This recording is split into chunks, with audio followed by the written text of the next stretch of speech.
Hello and welcome back to my YouTube channel heal with Manas. तो आज का topic, आज का एपिसोड थोड़ा पर्सनल होने वाला है। आज हम थोड़ी हार्ट टू हार्ट कॉन्वर्सेशंस करेंगे। आज हम बात करने वाले हैं लोनलीनेस एंड ओवरथिंकिंग के बारे में, एंड कैसे मेरी तरह भी आप में से कितने लोगों का ये बहुत बड़ा हिस्सा होगा लाइफ का।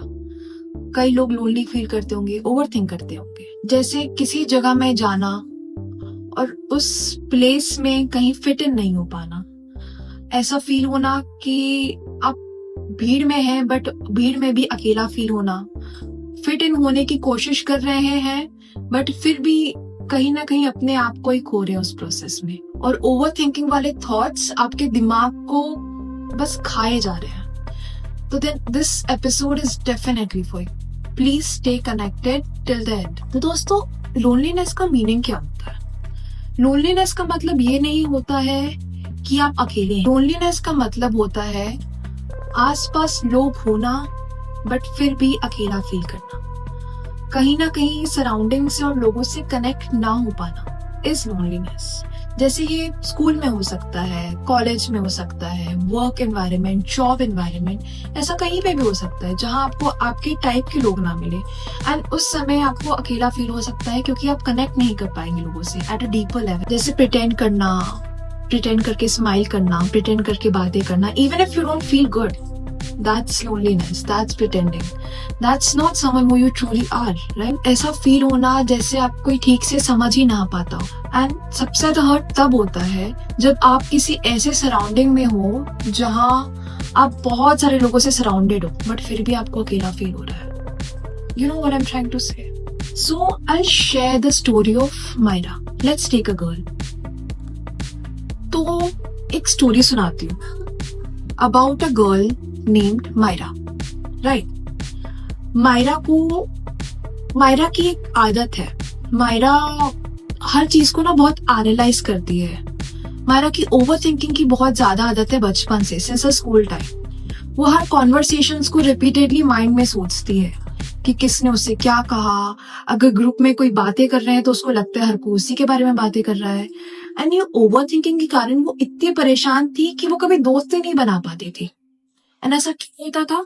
क्योंकि वो हर कनेक्शन जो बिल्ड करने की कोशिश करती थी, उसकी छोटी छोटी बातों को वो बहुत पर्सनली ले लेती थी, ओवर थिंक करने लग जाती थी, एंड इस कारण उसके कभी दोस्त ही नहीं बन पाए, वो कभी किसी से कनेक्टेड नहीं हो पाई, क्योंकि उसको लगता था कि लोग उसको समझते नहीं है। उसे लगता था कि वो फिट इन नहीं होती।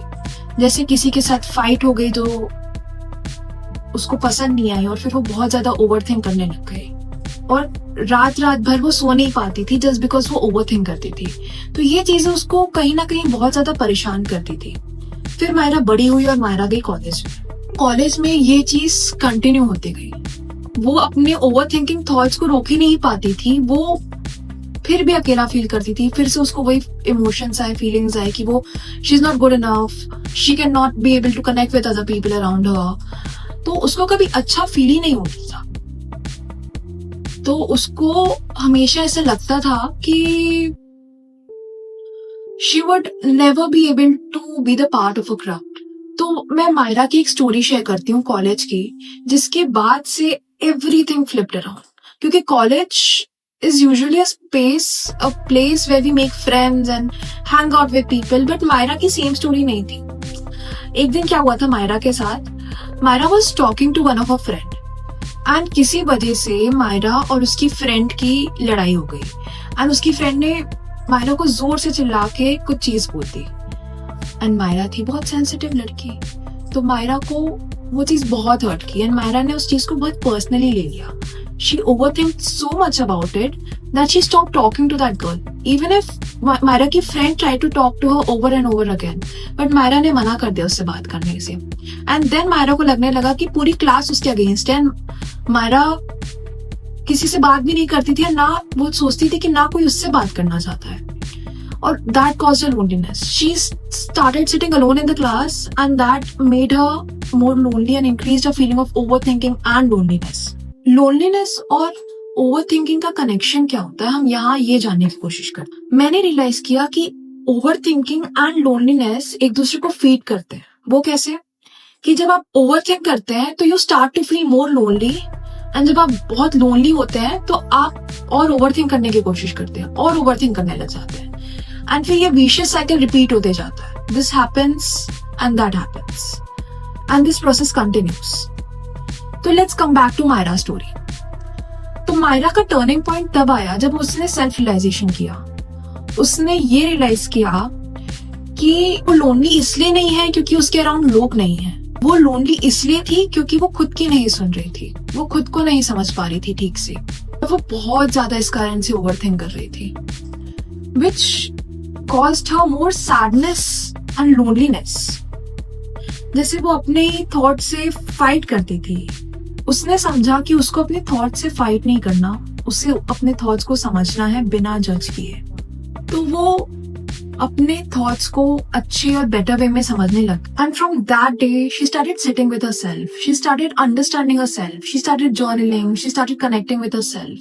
एंड देन मायरा की हीलिंग स्टोरी की बात करते हैं. मायरा का हीलिंग का प्रोसेस क्या था? सो हीलिंग का प्रोसेस मायरा का स्लो था, but it was definitely very beautiful process. So Myra ने सीखा कि अपने थॉट्स को जज नहीं करना है, उसे अंडरस्टैंड करना है एंड अपने थॉट्स को कंट्रोल करने की कोशिश नहीं करना है. Because if she try to control it that makes it worse, right? तो उसने ये भी सीखा कि अकेले रहने का मतलब ये नहीं होता कि वो वीक है. अकेला रहना कई बार ये भी सिखाता है हमें कि हम एक अपनी सेल्फ जर्नी के रास्ते में जा रहे हैं. एंड वो दूसरों से कनेक्ट होने से पहले वो खुद से कनेक्ट होना सीखी. वो खुद को जानना सीखी कि वो कौन है, उसको क्यों लगता है ऐसा लगता है. तो and slowly she started coming her mum. She started journaling, she started gymming, she started working out, she started dancing and connecting with nature, playing with pets. So उसने ऐसी सब चीजें की and this process was so beautiful that she really became a happy person at the end of the day. तो really Myra की story तो बहुत beautiful. तो मैं आपको एक मैसेज देना चाहती हूँ पर्सनल में कि अगर आपको कभी भी अकेला फील होता है या आप थक चुके हैं ओवर थिंकिंग से, प्लीज ये याद रखिए कि you are not broken. You don't need to be fixed. You just need to heal yourself. You just need to understand yourself and whatever you're going through. You matter, your thoughts and emotions matter. Really. So thank you so much for listening to me and thank you so much for being a part of Myra's story. If this episode resonates with you, और अगर ये episode आपको थोड़ा भी comfort पहुंचा पाया, I feel I'm on the right path. I'm giving you guidance. I'm helping you to understand yourself better. So if you like this channel and stay connected, stay tuned till the next video. Bye so much. Thank you so much.